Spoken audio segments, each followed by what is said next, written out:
السلام علیکم ورحمۃ اللہ وبرکاتہ۔ بسم اللہ الرحمن الرحیم۔ عزیز طلباء، آج کے تفسیر کے سبق میں ہم واللہ انزل من السماء ماء سے شروع کر رہے ہیں۔ توجہ کیجیے۔ اعوذ باللہ من الشیطان الرجیم، بسم اللہ الرحمن الرحیم۔ واللہ انزل، اور اللہ نے اتارا، من السماء آسمان سے، ماء پانی، فاحیا پھر زندہ کیا، بہ الارض اس کے ذریعے سے زمین کو، بعد موتها اس کی موت کے بعد، ان فی ذلک بے شک اس میں، لآیۃ البتہ نشانی ہے، لقوم یسمعون ان لوگوں کے لیے جو سنتے ہیں۔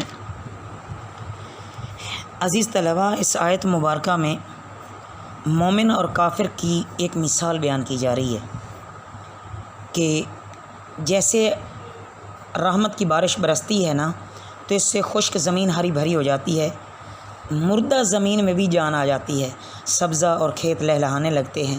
اسی طرح قرآن سے جو مردہ روحیں ہیں ان میں جان پڑ جاتی ہے، دل میں پاک جذبات پیدا ہوتے ہیں۔ جبکہ جو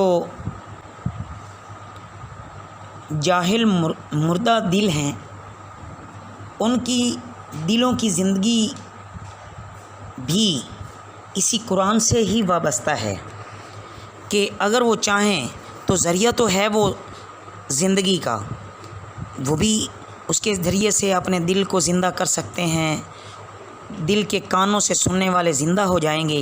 لیکن جس طرح پتھریلی زمین پر پانی جذب ہی نہیں ہوتا، پانی کا ریلا ادھر سے گزر جاتا ہے، ریلے کے ریلے ادھر سے گزر جاتے ہیں، لیکن وہاں وہ غافل دل قرآن سے کوئی اثر ہی نہیں لیتے، بلکہ گند اور بدبو وہاں اور زیادہ پھیل جاتی ہے۔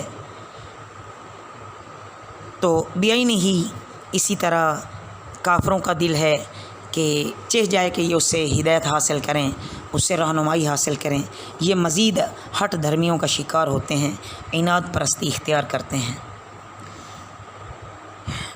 ان آیات سے یہ بھی معلوم ہوا کہ شیطانی تحریک اس کے سوا کچھ بھی نہیں ہے کہ وہ ایسی چیزوں کی جو واقعی حسن سے خالی ہیں وہ ان کو خوش نما بنا کے دکھا رہا ہے۔ ہر حال میں ہمیں پیارے حبیب حضرت محمد صلی اللہ علیہ وسلم اور اللہ رب العزت کی فرما برداری کرنی چاہیے، اور اللہ ہمیں فرما برداری کرنے کی توفیق عطا فرمائے۔ وَإِنَّ لَكُمْ، اور بے شک تمہارے لیے، فِي الْأَنْعَامِ لَعِبْرَةً چوپایوں میں عبرت ہے، نسقیکم ہم پلاتے ہیں تمہیں، مما اس چیز سے، فی بطون ہی جو ان کے پیٹ میں ہے، من بینی فرثن ودمن گوبر اور خون کے درمیان، لبنن دودھ، خالصاً خالص، سائغا للشاربین خوشگوار ہے پینے والوں کے لیے، ومن ثمرات النخیل اور کھجور کے پھل سے، والاعناب اور انگور سے، تتخذون تم بناتے ہو، منہ اس سے، ساکرن شراب، ورزقن حسنا اور رزق اچھا، ان فی ذلک بے شک اس میں، البتہ، لآیۃ لقوم یعقلون البتہ نشانی ان لوگوں کے لیے جو عقل رکھتے ہیں۔ عزیز طلباء، اللہ رب العزت کے یہ کتنے عظیم انعامات ہیں، اللہ رب العزت کی کتنی یہ بخشائش ہیں کہ اللہ رب العزت ہمیں جانوروں سے خالص دودھ دیتے ہیں۔ دیکھیں کہ اللہ کے علاوہ کوئی ایسی ذات نہیں ہے جو گوبر اور خون کے درمیان سے دودھ خالص سفید، اس میں رنگ تبدیل نہیں، اس میں کوئی بدبو نہیں، خالص میٹھا دودھ اللہ پاک عطا کر رہے ہیں۔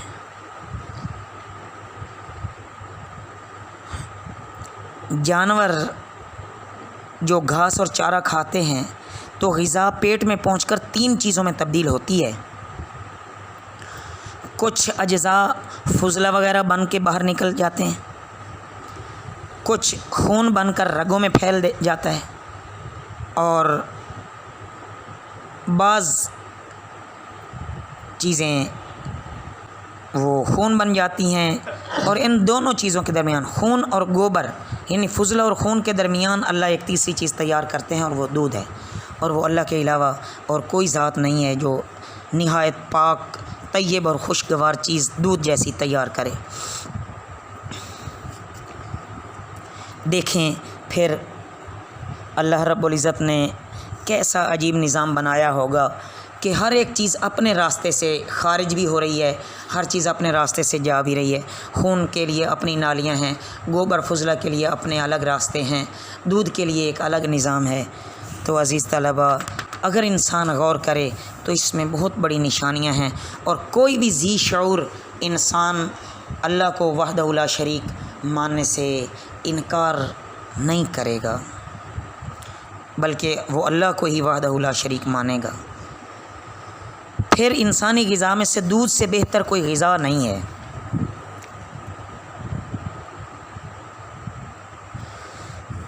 تو جب دودھ پینا چاہیے تو دودھ پی کر یہ دعا بھی پڑھنی چاہیے، اللہم بارک لنا فیہ وزدنا منہ۔ اسی طرح اللہ رب العزت نے زمین سے عجیب و غریب پھل پیدا کیے، جن میں سے اللہ رب العزت نے دو کو واضح طور پر ارشاد فرمایا کہ انگور ہیں، کھجور ہیں۔ یہ پھل مٹی، پانی اور ہوا سے پیدا ہوتے ہیں، ان سے شرابیں بنائی جاتی ہیں، شربت اور سرکہ وغیرہ بنائے جاتے ہیں۔ تو دیکھیں نا کہ ایک خشک گٹھلی مٹی میں دباتے ہیں، وہی گٹھلی ان نعمتوں کی شکل میں تمہیں اللہ واپس عطا فرما دیتے ہیں۔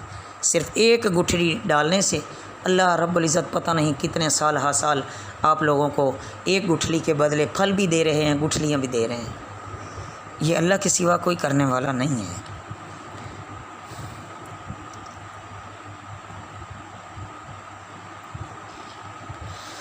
اور عزیز طلباء، بتانا یہ مقصود ہے کہ ہر خاص و عام کو، خواہ مومن ہو یا مشرک ہو، کافر ہو، یہ سب اللہ تعالیٰ کی قدرت کا کرشمہ ہے کہ اللہ رب العزت نے یہ جانوروں کی مثالیں دے کر ان کے اندر جو اللہ رب العزت نے عجیب و غریب اپنی قدرت کے کرشمے پیدا کر دیے، وہ ساری کی ساری چیزیں بیان کر کے اللہ رب العزت اس طرح متوجہ کر رہے ہیں کہ اسی اللہ کی عبادت کرنی چاہیے، اس کے ساتھ کسی کو شریک نہیں ٹھہرانا چاہیے۔ وَأَوْحَىٰ رَبُّكَ إِلَى النَّحْلِ، اور الہام کیا تمہارے رب نے إِلَى النَّحْلِ، شہد کی مکھی کی طرف، ان اتخذی، کہ تو بنا لے، من الجبال، پہاڑ سے، بیوتن، گھر، ومن الشجر، اور درخت سے، ومما یعرشون، اس سے جو چھتریاں بناتے ہیں، ثم کلی، پھر کھا، من کل ثمرات، ہر قسم کے پھل سے، فصلوں کی، پھر چل، سبل ربی کی، اپنے رب کے راستے، ذللا، نرم اور ہموار، یخرج، نکلتی ہے، من بطونہا، ان کے پیٹ سے، شراب، پینے کی ایک چیز، مختلف الوانہ، اس کے رنگ ہیں، فیہ شفاء، اس میں شفا ہے، للناس، لوگوں کے لیے، ان فی ذالک، بے شک اس میں، لآیۃ لقوم یتفکرون، البتہ نشانی ہے لوگوں کے لیے، یتفکرون، وہ سوچتے ہیں۔ عزیز طلباء، ان آیات مبارکہ میں ایک اور عجیب و غریب مثال اللہ دے رہے ہیں، اور وہ شہد کی ہے۔ پانی، دودھ، شراب، ان تین چیزوں کا ذکر فرما کر چوتھی چیز شہد ہے۔ اس سے بھی اللہ کی قدرت اور اللہ کی توحید پر استدلال کیا جا رہا ہے۔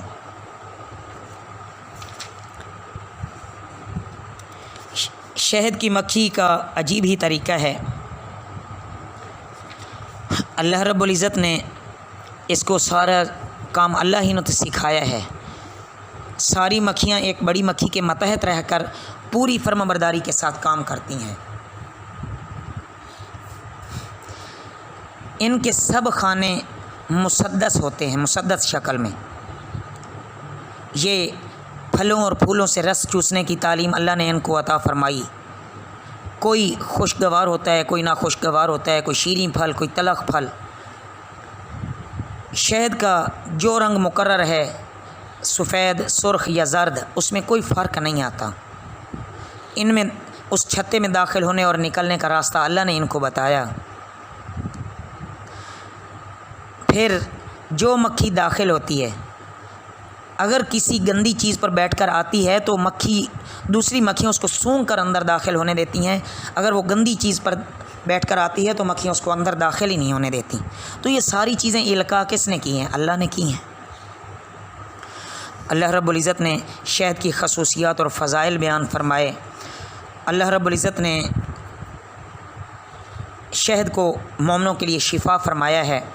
ہاں البتہ چاہیے کہ کسی حکیم سے پوچھ کر شہد کا استعمال کیا جائے۔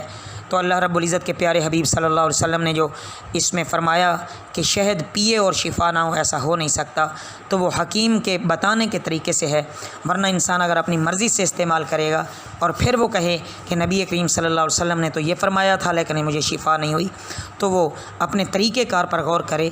پیارے حبیب صلی اللہ علیہ وسلم کے فرمان میں کوئی شک نہیں ہے۔ اللہ رب العزت اپنے کلام پر اور اپنے حبیب صلی اللہ علیہ وسلم کے ارشادات پر ہمیں کامل یقین نصیب فرمائیں۔ وما علینا الا البلاغ المبین۔